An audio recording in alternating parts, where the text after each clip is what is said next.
Hey guys, this is Dr. Chris Rouse with Flatrock Family Dentistry, and here at the office we get a lot of questions about cavities, and so I thought today we would talk about some of that. So cavities are when bacteria stays on the teeth long enough, it gets them soft, and if the teeth get soft enough, there's a hole that gets in your teeth. That's a cavity. When you eat sugar or carbohydrates, and some of it stays in your mouth, the bacteria in your mouth feed on that.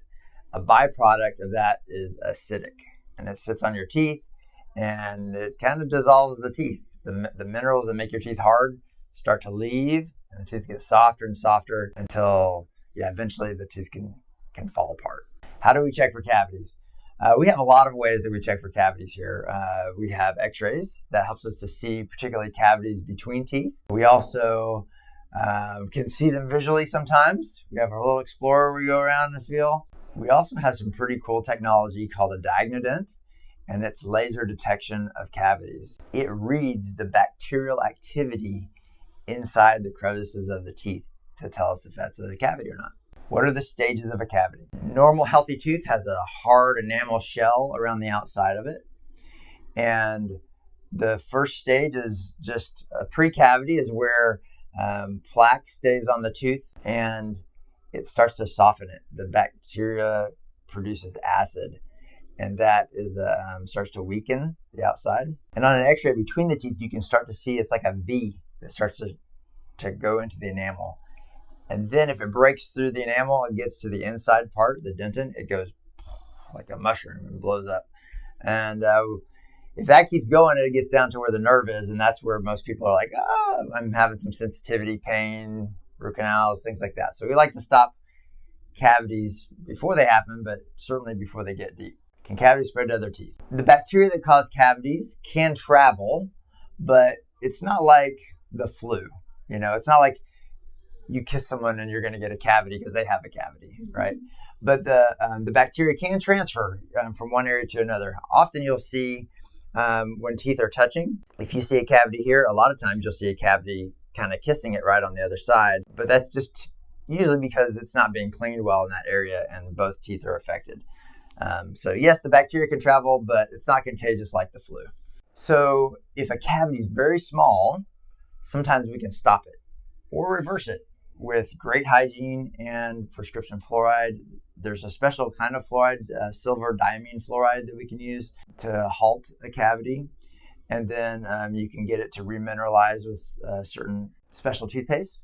But most cavities don't just go away. How do you stop a cavity from progressing? So if a cavity is deep enough, you really can't stop it from progressing. It's going to typically keep going.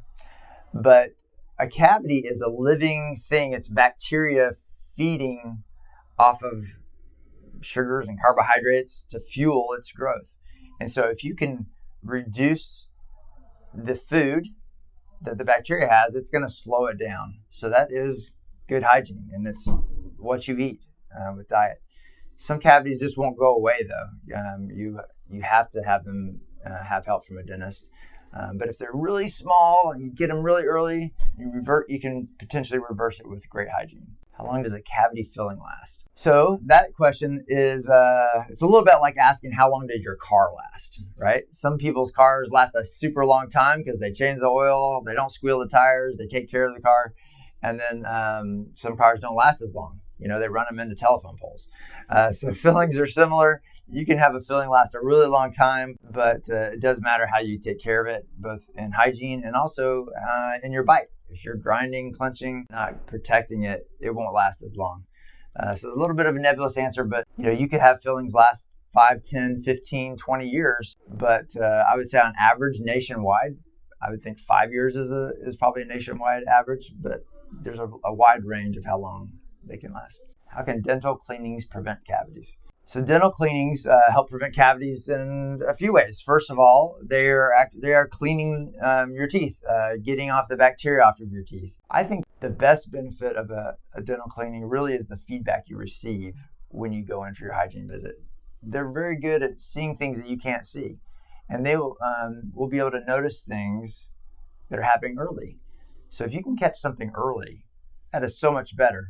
You're healthier, there's not as much damage to your tooth, and you can prevent it from happening to other teeth. So I think really the educational part is the most important. Although the cleaning itself is helpful, what you do at home is way more helpful than what we can do in a day or two here a year.